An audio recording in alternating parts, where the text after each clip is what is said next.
Hi everyone, today we're here with Donna from Meals Hugs Foundation, who we represented for the YPI event and we luckily won for Meals Hugs Foundation. And today we're here and we're going to be asking her some questions. We won £3,000 for our charity and we're really delighted, so we have some questions to ask her.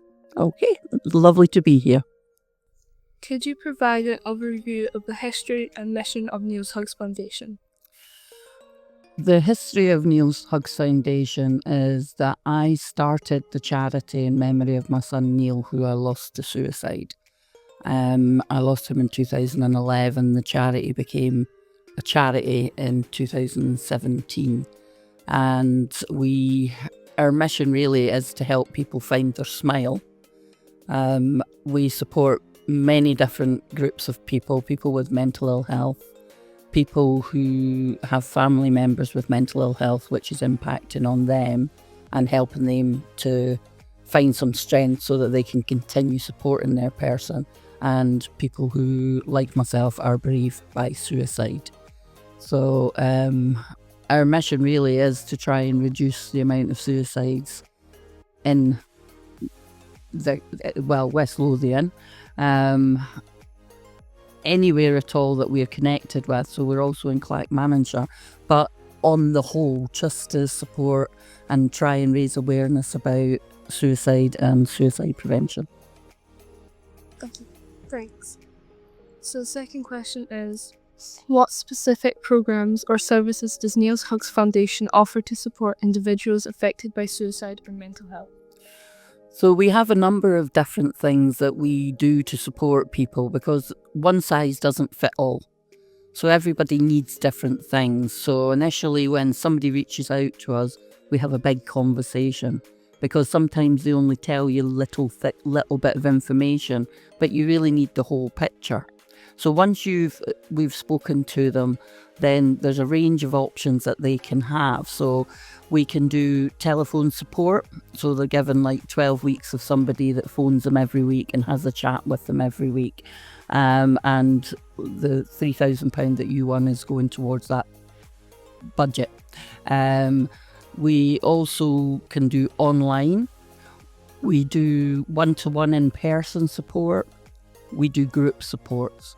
And some of the groups are more a social environment, because people can't always just be in the middle of the mental health situation, because the idea is that people move on to be able to live their best life. Now, everybody's best life's different, but it's whatever is right for them. So we don't decide what's right for people. We have the conversation and try and work together to give them the best support is right for them. If I was to suggest to somebody who doesn't like being around a lot of people, you can come to this group, we're already setting them up to fail, because they're not going to come. So we try and remove the barriers to give people the opportunity to seek the support they need. Sometimes they're not ready, and that's okay, because they can come back when they are. Thank you. Our third question is, in what ways can community members get involved with or support Neil's Hugs Foundation beyond financial donations? I think what you guys are doing, the fact that you're doing this podcast and this will go out to the people in the school and to various other places, that raises awareness about us, which means somebody might just be listening to this and think, I'm going to reach out to the charity. Also, if we do events, we sometimes need people to be involved in that, and we have a big national event coming along, as you're aware, so it's the Baton of Hope, and that is something that we really want the whole of the community to get behind, and that is the biggest suicide prevention event in the country. We're the only place in Scotland that's got it, so go West Lothian. And I know that the people in West Lothian will embrace this and get behind this. Also, we're always looking for volunteers. And volunteers come in many shapes and sizes. They can do different things, and it's what somebody can offer. It's not a lifetime commitment, because things happen in life, and maybe what you feel you want to volunteer for could be something different. But once you're involved with Neil's Hugs, you're kind of always a hugger for life. Thank you. Are there any upcoming events or initiatives by New Slugs Foundation that the community should be aware of? Obviously, you mentioned that. Yeah, and I think the Baton of Hope is a huge event. And certainly we would love as many people as possible to get involved in that. And what the Baton of Hope is actually like a relay with a baton that was made in England by like the Queen's silversmiths or something. They make the UEFA Cup and stuff like that, which means nothing to me. It's football cups. But the baton will be carried by people who have lost somebody to suicide, people who have made attempts on their life and survived. And it really is about raising hope and standing together to try and let people know there is help out there. There are things that you can do and people that you can reach out to. And I think there's 20 locations this is happening in, but I am 100% sure West Lothian will be the best. Thank you. So our fifth question is, how does Niels Hughes Foundation collaborate with local schools or educational institutions to promote mental health awareness? So I think a big thing for us is always YPI, because the young people have an interest in what we're trying to do, the ones that reach out to us and pick us as their charity. And I visit every group, and I think that's really important, because I think if young people are reaching out and wanting to know things, you guys are our next lot of adults.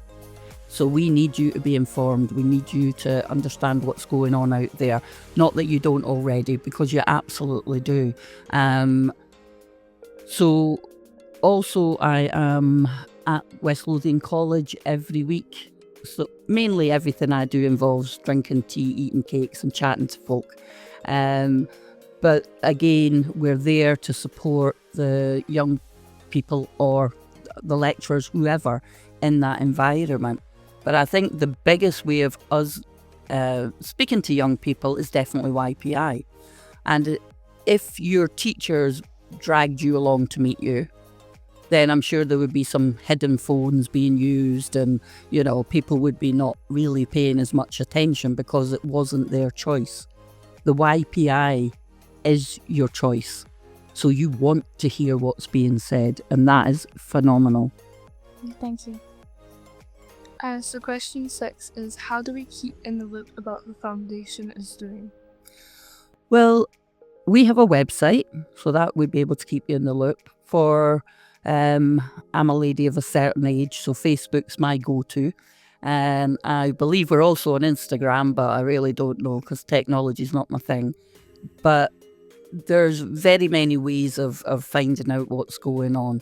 And certainly now that you're part of the hugging community as a group of YPI people, anything, you can always reach out and find out if there's anything going on that you fancy being involved in. Thank you. Thanks to Donna for coming to our school and telling us about her foundation. We would like to finish this podcast by mentioning what support we can get at Armadale Academy. In terms of in-school supports, students can see the relevant head of house teacher of wellbeing, use the house QR codes to seek support, Seek support from Headstrong, West Lothian Listen and Link Service, West Lothian support for wellbeing, who have a call service, website and text messaging service to support people. Thank you so much for being in this podcast. Well, thank you so much for having me, and I look forward to many, many more years of working together, because I'm still friendly with the people that won it the first time at St. Kent's. Yeah. Thank you. Join the